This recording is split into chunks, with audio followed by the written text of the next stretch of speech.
sound like a masvidal, no? There's no R, so you didn't roll the tongue there. I tell everybody you're my close friend. Can't even pronounce my last name. I'm sorry. By the way, your closest friends call you Georgie, but we supposed to call you. What is it? I can't even get it straight. It's a fucking troll job. That's why they love to fucking troll me. My name is Jorge, and they know that I don't like to say it because then people will constantly do it. But Georgie doesn't exactly excite me. It more upsets me than anything. So they know what they're doing. Wait, your managers, Abe and Malky, call you Georgie. You know Abe and Malky, obviously, I'm assuming, right? Yes, like on a personal level? Yes. Do the math. Okay. You know why they call me. Okay. You know exactly why they call me Georgie. Well, this is great, Jorge. Thank you for doing this. I appreciate it. Always great to talk to you. We have a lot to discuss, but I first have to ask you about the new news first. I mean, I see you dropping flying knees, attacking Chris Jericho. You're at AEW. What's going on here? Are we leading to a pro wrestling match, a Jorge Masvidal pro wrestling match? Is that where this is going? There's a lot of savages over there on that side, on that AEW side. Lots of savages, right? We could agree. I'm sure you've seen a bunch of them. I've seen them. Yeah, I've seen them. Savages, right? You would say? Yeah. I'm here to domesticate them. That's it, man. You do the rest. I don't know who, when, and where, but I'm a hired gun, Ariel, as always. You enjoying this?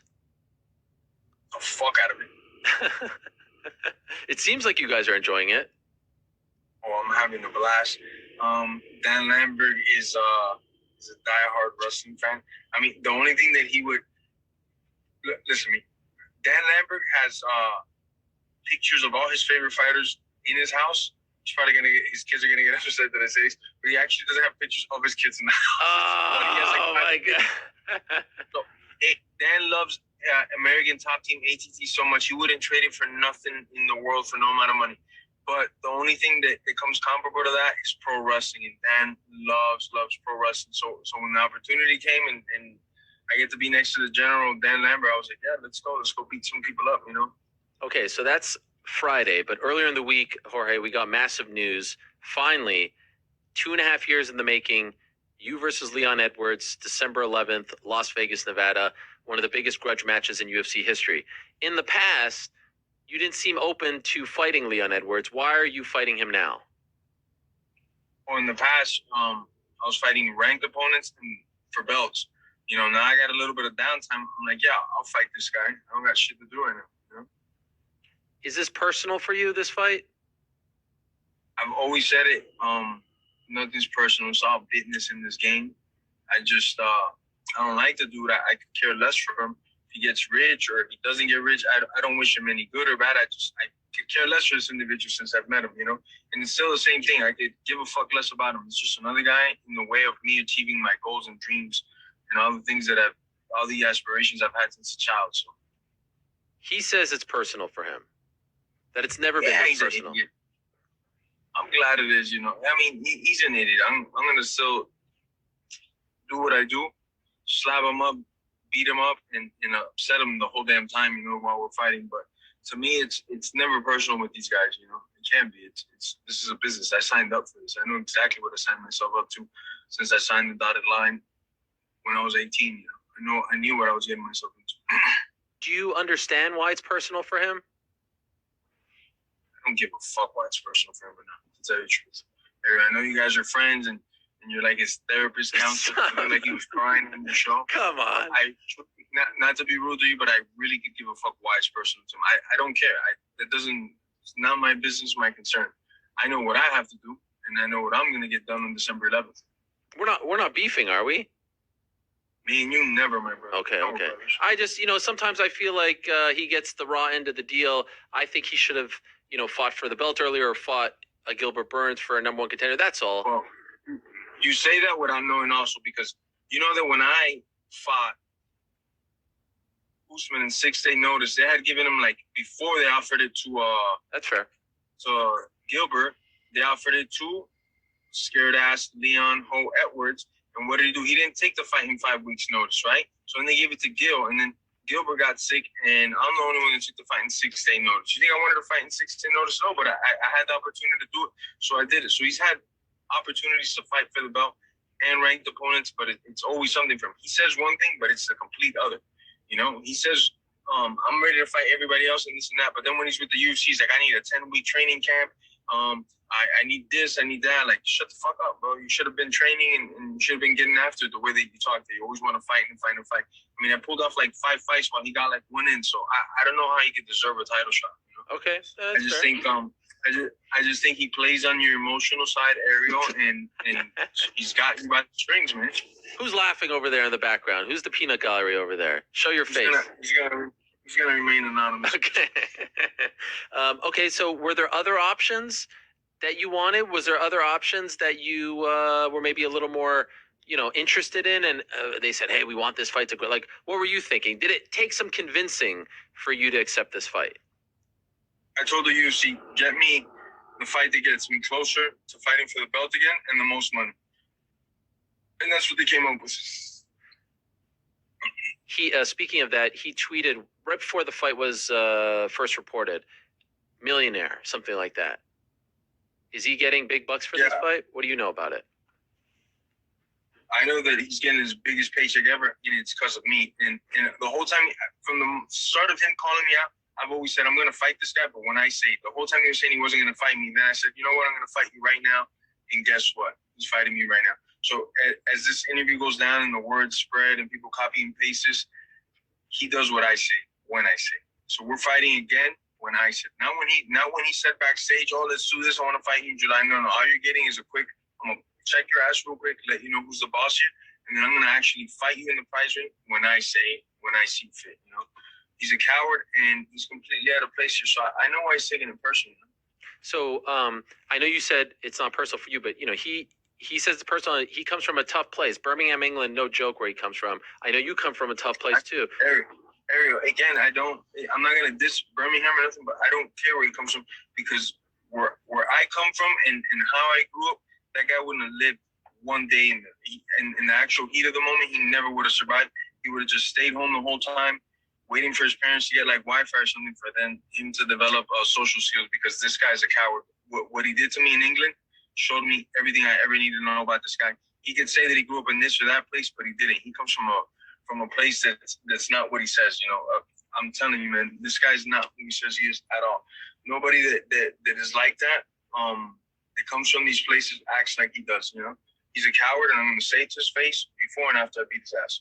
Wait a second. What did he do to you in England? I don't know about this. What did he do? I mean, we saw the stuff on camera, but what did he do to you? Everything that you saw on camera, and some of the things that you didn't hear, like cutting me off in my interview. And then when you're talking all this crap, and then when somebody gets to your face, you're like, you're like hesitant about it. Like, you know exactly what's going to happen if you come from these places. Like, you see I'm walking towards you, and you're walking towards me, and you're going to say I assaulted you. Like, that's coward shit. He was saying assault, and he originally wanted to call the cops on me. But what would have happened? That wouldn't have looked good for his brand, and I'm such a tough guy thing that he's trying to proclaim. So that's why he didn't want to call the cops. But originally, they wanted to press charges on me.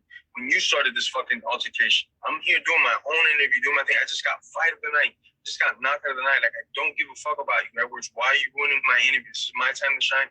You're trying to steal that. You're trying to talk shit.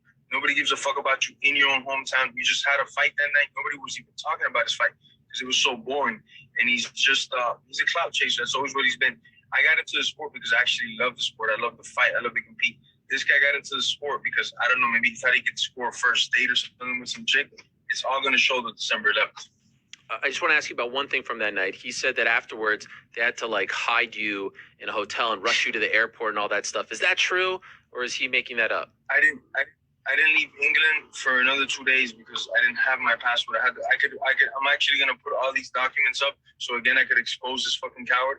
The embassy in England had to do me a passport, and it couldn't be done immediately, so I had to wait like 2 days in England, and my passport got made, and I got given that paperwork. So I have that paperwork that I'll be putting up online just to like remind this guy, you're a fucking idiot, bro.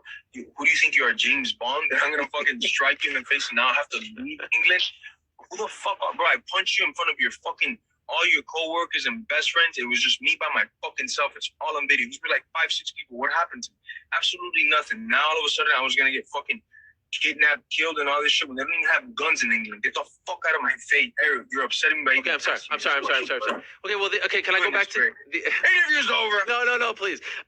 Can I just ask you about the previous thing that I was going to ask you about? Do you think they'll need more security fight week when you guys are doing press conference and stuff because it's so heated between you guys? I remember one time Lennox Lewis and Mike Tyson, they had to have a wall of security guards between them when they faced off. Do you think it's going to get to that point? Because this one feels a little different. I'm not going to lie. I don't know, man. Here's how I see it. I've never had a bout agreement signed with somebody, and I did anything that could mess up my money, right? Same thing now. If Leon's in his lane and he doesn't violate my personal space the same way that he did in England, he's going to be fine. I want him to make it to the fight. I want him to get to the fight 100% of his abilities. So there's no excuses, and then we fight. I don't want to fucking hit nobody that I have a signed bout agreement because I'm actually going to get paid for that in just a couple days. So in the way I work, it's like, no, I'm not going to attack somebody that I'm going to get paid for attacking, and maybe jeopardize that. On his end, as we could all tell, he's like missing a chromosome. So maybe he might do something stupid, and I'll put him his ass in check real quick. This is a two-part question. If he wins on December 11th, do you think he will have earned a title shot? He's not going to win on December 11th, so I don't know. Okay, so then if you win on December 11th, or should I say when you win on December 11th, see that? That was good. Do you think you get a title shot? Obviously, I'm going to shoot for the stars. I'm going to go for the title shot. If Usman's like, no, I want him to do another fight, then maybe I could do another top guy in the top three. I could fight and then go for there, But I really don't know. I told the UFC put me in the path to skyrocket for a title fight, and they were like, this is the fight. I was like, okay, let's go. Here's a crazy scenario for you, Jorge. I'm sure you've thought of it. Colby Usman fight on November 6th. Colby wins on November 6th, Madison Square Garden. You win on December 11th. I would be shocked if they don't do Colby versus Jorge for the belt at that point. Like, I think you actually do get the title shot. What do you think? That could happen too. That guy's even more of a coward than Leon, so I would really love to break his face, especially for a title. So there's a lot of things that could happen or not happen. Me, I'm just gonna put my hard hat on, put my mouthpiece, just get to work, man. Just get to work, put the hours in, put the fights in, do whatever I gotta do. At the end of the day, I'll look up to the sky and all the work will be done, and I'll be where I need to be at, So I'm not worried about all those other things that I can't control. I'm just worried about breaking Leon's fucking face again. Can I ask you another question that came up? You were in the news recently. A man by the name of Jake Paul said he wanted to box you and made a deal with Dana, or I tried to make a deal with Dana where he fights you and Amanda Serrano fights Amanda Nunes. Did any of this get discussed? Was there any possibility of this happening when he fought Tyron and beat him that following week when he was coming out there and throwing this out there? Was there any talk of this actually happening between you and Jake Paul? The UFC utterly does not give a flying fuck about what's his face. You just said. So the problem is that I'm signed to the UFC, so I have to do what they say and they pay me bigger checks. This guy talks a lot about, I'm gonna write you a $50 million check. But go look at the pay-per-views that he's selling. He ain't writing nobody a $50 million check. Go actually look at the fucking numbers that they're actually sold on Showtime or on Thriller or whatever thing he's talking about. He doesn't have that money, but again, he's trolling the whole world, saying all these big money deals. Like right now, where I'm at in my career, I'm gonna fight the world's best fighters in the world. Right? We could both agree they're in the fucking UFC, and they're 170 pounds. There's a lot of good guys that I can fucking beat up, and I'm gonna get the most money for it, my brother. Now, when I am done beating up world class fighters, this bum will still be around. I'll go and collect a quick paycheck for hitting them so fucking hard in front of the whole world. Those type of options always be there. But right now, while I'm in my prime, I got to do things that people in their prime do, and that's fight the world's best. He's not in that conversation or ever will be, He said that you guys go back and forth on DM, like a little trash talk. Is that true? Yeah, we've trash talked a little bit. He was sending me things that he was posting up because they asked me who's going to win. Because we used to be like kind of semi-cool, like cordial. And then they asked me who's going to win. I'm like, well, he's going to win. He's my boy. And he's going to fucking knock him out. He got all butthurt, right? He fucking send me a bunch of things on DM, just like jokes and memes and all that types of shit. And I just put something to him like, man, you're salty, because he knows at the end of the day on a face-to-face he can't say any of that unless he has his 50 bodyguards and I'm by myself. Because at the end of the day, I could always just pick this little kid up and slam him through the concrete so hard that he would be invalid for the rest of his life. Like, he wouldn't be able to walk.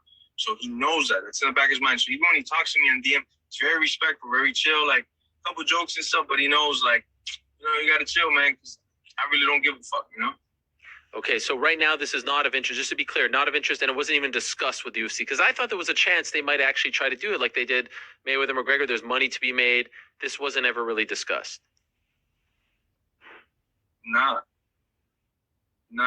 on actually like on a funny level. Like, they were like, man, I wish you could beat Jake Paul up in the street or something. Like, you did Leon, that'd be hilarious, blah blah blah.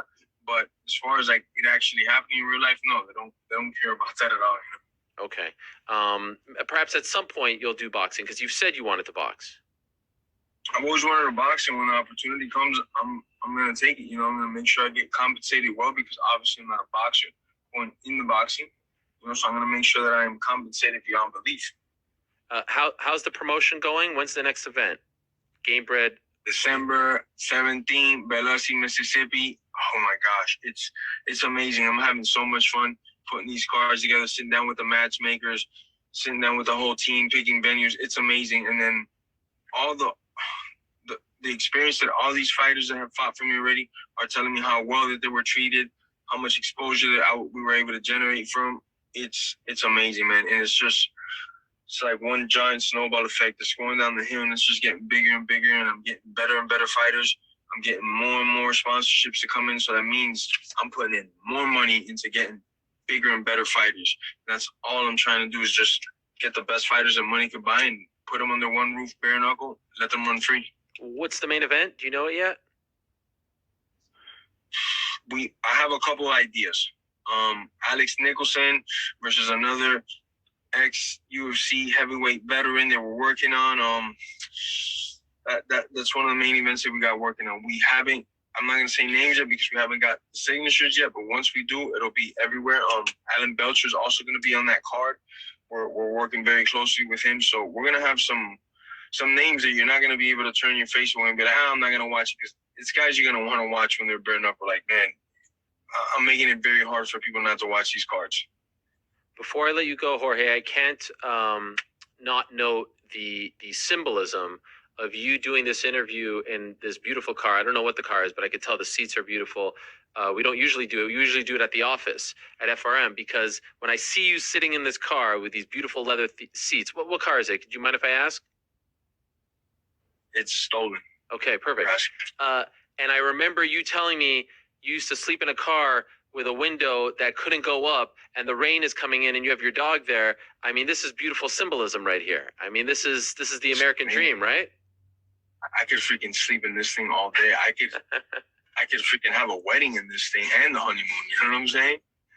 It's a beautiful thing. Before you let me go, yeah, you should ask me about the greatest fight that happened through all combat sports from beginning to end. Entertainment galore, just two dogs getting after it, and I'm talking about Tyson Fury versus Wilder. Let's go! A freaking what a fight, man!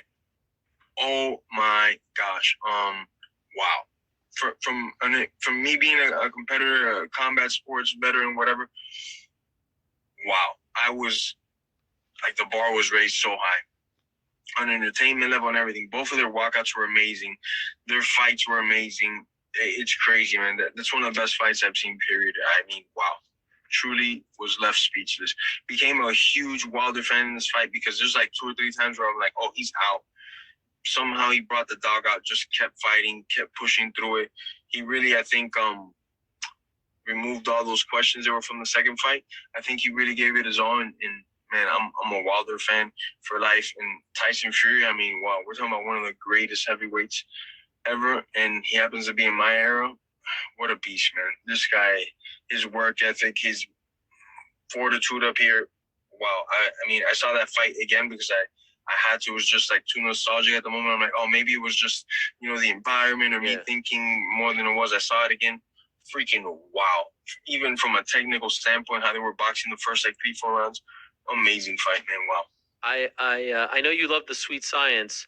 It drives me nuts when people say boxing is dead, boxing is boring. But I mean, look at this. I mean, we got Canelo fighting soon against Caleb Plant, which should be great. There's every weekend. Anthony Joshua just lost in a great fight to Usyk. Almost every weekend you have a big boxing match, and that was probably the fight of the year. But that was amazing. Did you see Canelo, by the way, with that face-off?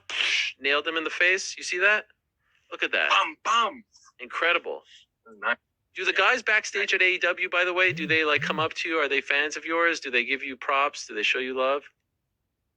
Oh yeah, some of them I know as well that I've met in like other shows and stuff. Can you see me? Yeah, I see. What's up? I'm back. What's up? Yeah, I get along with all of them. All cool, great competitors. And it's crazy after the shows to see these guys like how beat up they are, full of ice packs on the floor, like can't even move. I mean, these guys go through a beat down, a grind and a half to get to that level. It's not easy. I'm jealous. I always wanted to be backstage at an event and see how it all goes down. I'm jealous. I'm living vicariously through you guys.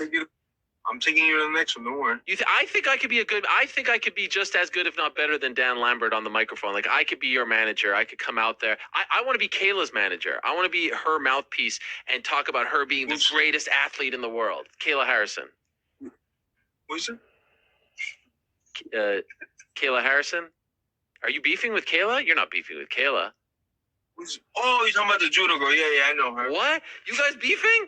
You and Kayla beefing? No, man, I love that girl. You crazy? I just got to troll her, man. Oh, my God. She thinks she's a team captain. Obviously, she's not. Oh, my gosh. There's some dissension. You're more Team Nunes, right? We're going to start Jorge Masvidal, Team Nunes, hates Kayla Harrison. Tweet it now, right? No. I love them both. I've known Amanda obviously longer, and they're both freaking amazing. But just the thing is, though, Kayla thinks she's the team captain.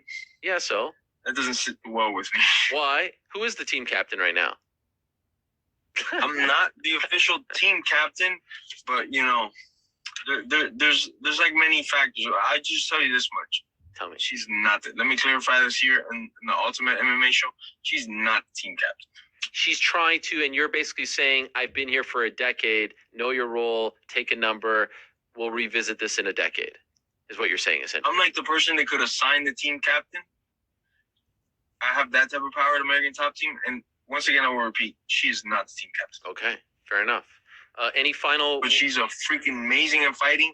And for the most part, I'm scared of her. You know, that's why I could act wild now over the phone. Any final words for Leon Edwards? December 11th, one of the greatest grudge matches, I think, in UFC history. I can't wait. I'm giddy. Poirier Oliveira's great. Nunes great. I have to say, someone asked me last week, which fight rest of the way are you most looking forward to? I said this one. Because there's nothing like a good old-fashioned grudge match, a beef, you know? And I've been talking about this fight for a long time. Especially, you know, somebody like me that's gonna come to fight, whether I have a grudge or not with this person. I'm gonna try to do everything in my being to end this person. Leon's gonna do everything in himself to do what he's always done: put his track shoes on and turn into a track meet and run for dear life. So I don't care how much of a grudge match it is or what he said that he's gonna stand in the middle. The guy's a coward. He's gonna throw punches and run and get on his bike and run and run. I'll cut the ring off eventually and I'll land the blows that I need to land on him to slow him down, and I'm gonna take him out. But don't expect a lot of him as far as like actual fight. He's gonna hit and run, I'm telling you. And by the way, why not 5 rounds? He said last week he wanted 5 rounds. Doesn't matter what he wants, Ariel. Haven't you noticed? It's my world. He's just living in it. Like you have to start the like, oh yeah, Masvidal's not lying. Like it's literally my world. He's just living in it. He didn't want to fight. I said, no, we're gonna fight right now. What is he doing? What's he doing December 11th? Mm-hmm. Huh? What were his first statements? No, I'm fighting for the title. I'm this, that. No, you're not. You're doing whatever the fuck I said. If he had a girlfriend that was somewhat cute, I'd snatch her up too, but he doesn't. So keep her. But you didn't want 5 rounds? I wanted whatever I wanted for the most amount of money. And when the numbers were getting talked and this and that, and plus, how could we be 5 rounds? There's too many events already on it. Yeah. You know, have you ever seen the third fight be 5 rounds? Yeah, Nate and Leon was 5 rounds. It was the third fight. Yeah. Now I'm hitting you with the facts here. You see? Now you go toe to toe with the nose. You know, I come with the facts. I don't have much else going for me, but I know the facts. I like numbers. That's right. Facts and numbers is where it's at. Okay, last one. I promise last one. Nick Diaz. What did you think? Can I ask you, what did you think when you watched that? Not the Nick Diaz that I'm accustomed to, obviously. You know, mean, I was fighting alongside Nick when he was in Strikeforce and I was in Strikeforce, so I know a very different Nick Diaz. I don't want to see the guy get hurt, man. I would love to see him in peak shape, go in there and fuck some people up, but I don't know how much of a reality that is now after seeing his last performance. You know, I want to see him not get hurt, and if he does get back in there, I want to see him as close as we can to his old self. I don't think his last performance we got to see that. Is that something like a reminder for you? You don't want to get to that point where people are talking about you that way? I don't know what Nick Diaz is going through. I don't know IRS. I don't know what it is why he was fighting. So I don't want to comment on too much on his. But as far as I go, I think I've said it before in your gym. When I go to the gym myself, and the younger generations, I can no longer hang with them and compete with them and do well. And not just do well like one day out of the week, but like do well every time I step on the mat, how I do right now, then I know it's time for me to hang it up. Nobody's going to come telling me, thank goodness on a financial level, I never have to fight again. If I continue to fight now or not, I'm good financially. So I don't see myself in those predicaments where I'm going to come back to fight for money. I'll come back to fight because I love it. It's my DNA. I love doing this more than anything other I've ever done in this world. But as far as like for financial situations and stuff, I won't be back in here. I worked too hard for this. I put too much money aside a long time ago, so I don't have to worry about that. You know, the day that I walk away from it, it's because I feel that I no longer can compete at that level. I'm not gonna be nobody's footstool. I'm not gonna hold nobody's chalk strap either. You know, like no way. You know. Well, the next one on the journey is December 11th. I can't wait. Jorge, thank you for the time as always. And thank you to whoever was holding the phone for 30 minutes. I'm sure their hand is very tired. We'll show you now who it is. Who is it? Who is it? There he is. Hey, my man. Is your arm tired? No, what I do is I hold it up with both arms. Oh so one hand holds up the other hand. Okay. Works. Round of applause, huh? Well, great job, babe. Great. I mean, a couple of times your hat was peeking through and I wanted to kind of like move it. You know, there we go. Yeah, it was kind of, you know, trying to get a little bit of love. Yeah. But thank you. You know, I always appreciate you guys coming on. Some managers stop their fighters from coming on, not you guys. So I appreciate that. I don't know if you got that one, Jorge. There's a lot of managers that are stopping their fighters from coming on. No, not true. Just one. Just one. I think I know who that one is. Yeah. Rather short. Looks like he's also missing a chromosome, maybe. I don't know what you're talking about. I don't know what you're talking about. Don't get me in trouble, okay? I'm trying to live a peaceful existence. I'm just asking questions, just like you, buddy. Just asking questions, just like you. Guys, thank you so much. Good luck to you. It's always a pleasure. And next time you go in there, AEW, you need some backup, like some real muscles, some real brains. I'll get on the first jet. I got my own PJ. I don't flaunt it like Dan does. I have my own PJ. I'll jump on that thing, and I'll come back you guys up. All right? Ariel, it's said and done. On site. That's it. Next show, you're free. You want to go backstage? I got the pass. Well, they won't let me backstage because they know I'll whoop all their asses. It's on site when Hilwani is back there. You understand? I understand that. Okay. I get it. All right. These pro wrestlers know. Don't forget, December 17th. Oh, and also, Icon, December 9th. And then my fight, December 11th. And then December 17th, bam, more action. What's that? Bare knuckle action. My fight. Oh, yours. But what's December 9th? Icon on Fight Pass. I'm also like very much with this promotion. You know, I love MMA, man. So look at going around buying companies and stuff, man. Yeah. You own Icon now? Breaking news? I don't own it, but I'm big partners in it, and Snap, man. I just love the fight game, man. I want to be part of it always to some extent, you know. Wow, look at you, George. Whether I'm competing in it or putting on the competitors that are going to take over the world. Georgie out here making it rain. I have a printing machine at home, so. Well done. All right, my man. I'll let you be. Thank you so much for the time.